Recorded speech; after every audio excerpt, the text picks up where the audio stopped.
Hey guys, Katie here. Can you see me okay? Yes, I am at a stoplight setting this up, Mom. I promise. Hee.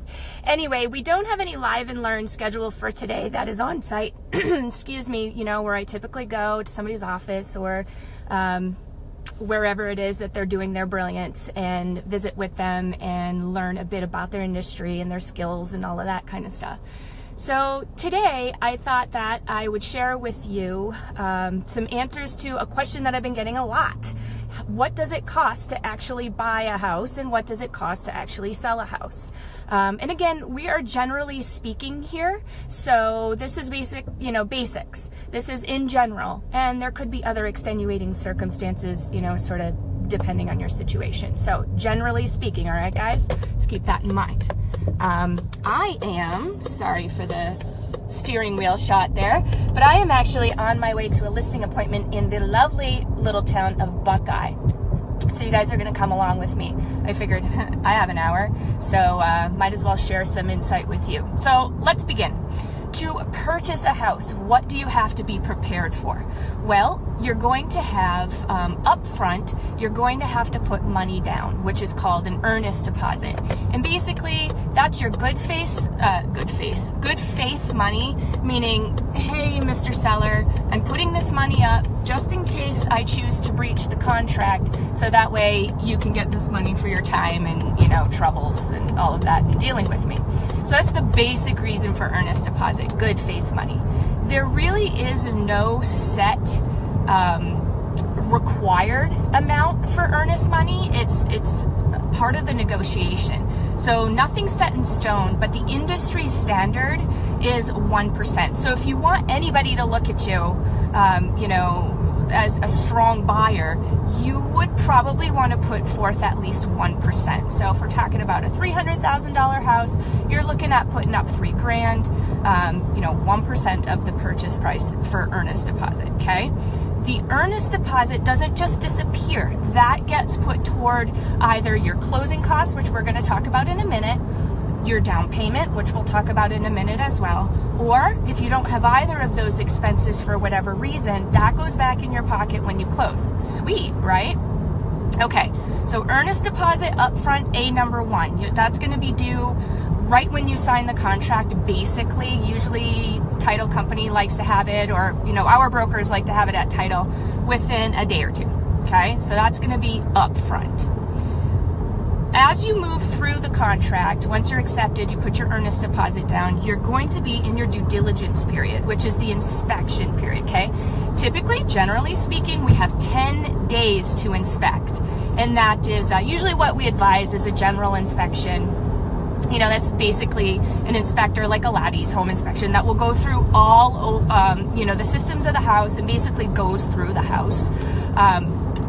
Depending on the circumstance, we may advise that you get another inspector. Maybe, it's a good idea to get a pool guy out there, a roofer. We do that a lot, actually, depending. Maybe it's good to get an HVAC out there, a foundation guy, all those kind of things. So there are some other inspections that may...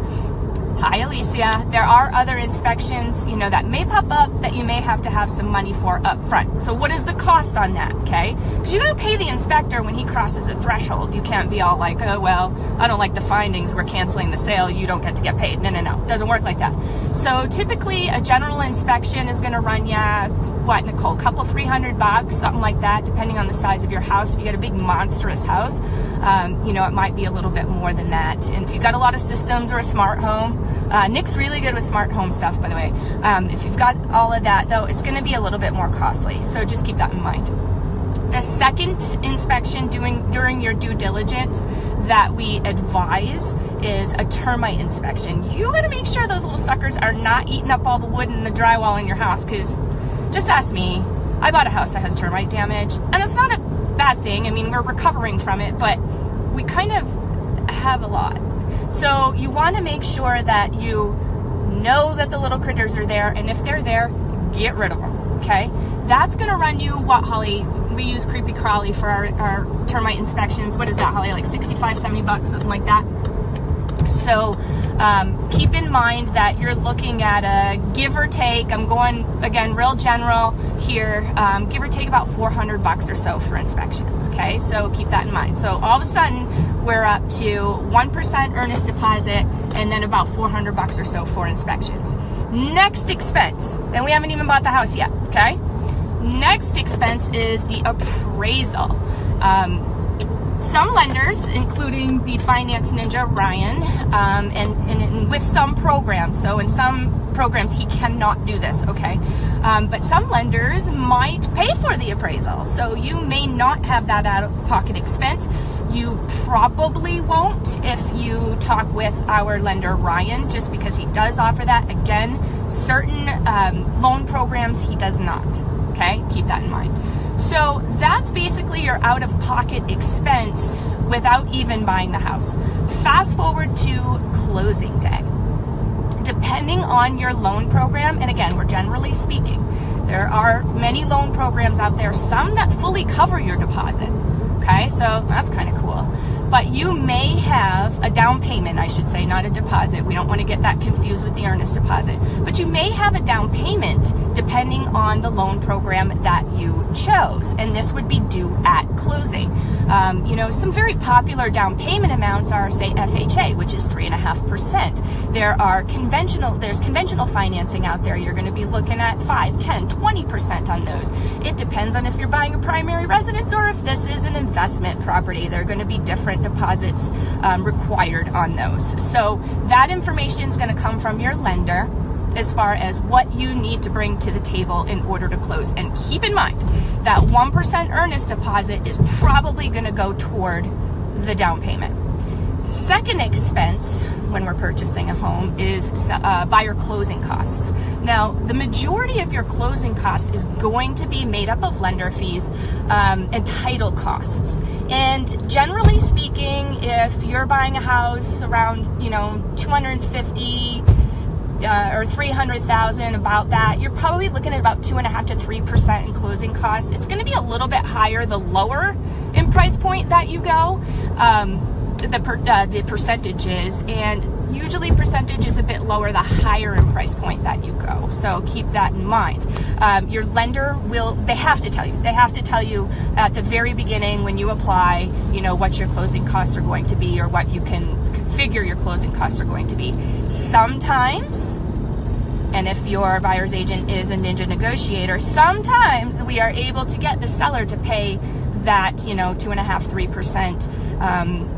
It's called seller concessions toward buyer closing costs and prepaid items. And sometimes we're able to get that done, a lot of times actually. So that's pretty cool and really, really helps eliminate that $6,000, $7,000, $8,000 expense, on the buyer's end. So does that all make sense? Does anybody have any questions about that? I mean, obviously, like I told you, I'm on my way to a listing appointment. I'm driving. So if you've got any comments or any questions about those costs or maybe how they specifically pertain to your unique situation, comment below or send me a PM and I'll get with you as soon as I get out of my appointment. Cool. Okay, so we've wrapped up what it costs to buy a house. Let's talk about what it costs to sell a house, okay? So, one thing about buying a house, you don't pay to have professional representation. So you're not paying an agent's fee. The seller actually pays that. And we're going to talk about that in just a second. Hi, Kathy Liano. So again, it's free for you to have an agent work for you, to benefit you, and to help you negotiate, and to be by your side and support you, and to give you referrals for the professionals that you need, and to suggest things based on their experience, yada, yada, yada. I could go all day why getting an agent on the buyer's end makes sense. But again, it does come out of the seller's pocket.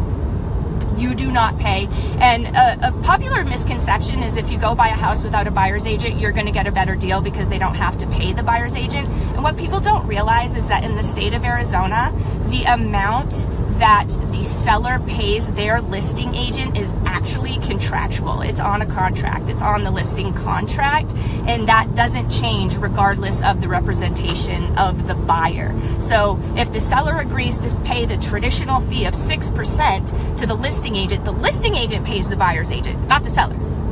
So popular misconception is that 100% of the time, if you go in without buyer representation, you'll get a better deal. It's not correct. And you also might be crying in your soup because you didn't get representation and you bought a lemon. So wouldn't do that. Anyway, selling a house. Let's move on to that. So when you sell a house, you have two sort of sections of fees, I like to call it.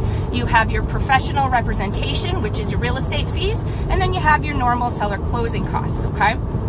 Seller closing costs are typically about 1% of the purchase price. It's really not a lot. And that depends on where you're at with your real estate taxes and your HOA balance. If you owe a bunch of money to the HOA, you're going to have to pay that off before you sell the house. That may exceed that 1% figure that I'm giving you. So HOA and real estate taxes. Again, if you haven't paid your real estate taxes on time, you get a little bit of a balance there. That is going to perhaps exceed that 1%. But within that 1%, I do kind of figure a little bit of a balance on both of those. So usually, again, rule of thumb, about 1% on the seller's side. Generally speaking, if you get a VA buyer, you're going to pay a little bit more because VA can't pay certain fees. But if that's your situation, we can talk about that offline. The second sort of chunk of fees is the real estate representation fees. The traditional percentage, industry-wide is 6%. Now, I will tell you that is a matter of conversation with the agent that you choose. Talk to them about that. Oftentimes, for Mom Nation, there's a whole conversation behind this, but for Mom Nation, Team Evo does give a discount on the listing fee, because that's just something that we want to offer this group and our friends in the group. Oftentimes if we're also helping with a purchase, then we can do a little bit more for you as well. So it's a good conversation to have with the representation that you've chosen, and perhaps they can work out some sort of savings or discount there for you too. Hey, Brianne. How's it going? So traditionally 6%. So all in all, you're looking at about 7%. Let's just say, let's just be generous with this figure. You're looking at about 7% to sell your house. Now, it always strikes me as a bit funny, especially now with the market being as hot as it is and us having very low inventory levels. You're going to see all of these investors come out of the woodwork, right? Because the market is hot and this is time that they make their money. So there are these other companies out there that will, you move when you want and will buy your home for cash and will buy it for a great price. Be very, very careful with that, you guys. There is a reason why you don't see those companies working with the higher end market, because it doesn't usually make financial sense. I mean, let's think about it. They have agents on both sides of the deal that they have to pay. They also have whatever fix-up that they might have to do, whatever maintenance costs, holding costs, things like that they have to pay. And they need to pay a margin back to the people, their money people. So these are REITs, right? So back to their money people, they need to send a margin. So you're paying for that. And they sort of package it in an interesting way. They say, oh, we're going to give you market value for your home. And you're like, oh, great, cool, market value. And then they charge you like 11% on the back end. So what did I just tell you? 7%, and that's a generous figure to sell your house the traditional way. And you're probably taking a hit in price and definitely taking a hit in fees going this other interesting way, that a lot of investment groups are out there sort of peddling right now. Once the market changes, because markets always do, you're going to see those go away because they're not making money anymore. So anyway, it's my little soapbox for a second. Hi, Stephanie. If you have this concludes today's episode. If you have any questions at all, again, about your specific situation, what you can expect to pay when you buy, a certain purchase price home in a certain area, that kind of thing, that's something I'm happy to talk with you about. Advice is still free, and I'm happy to do it because it's my passion. I love it. I do it a lot for myself, and I've been through a lot of experiences. So happy to share that with all y'all. All right? I hope you've enjoyed today. I love you all, and I hope that you have a wonderful Thursday. Bye-bye.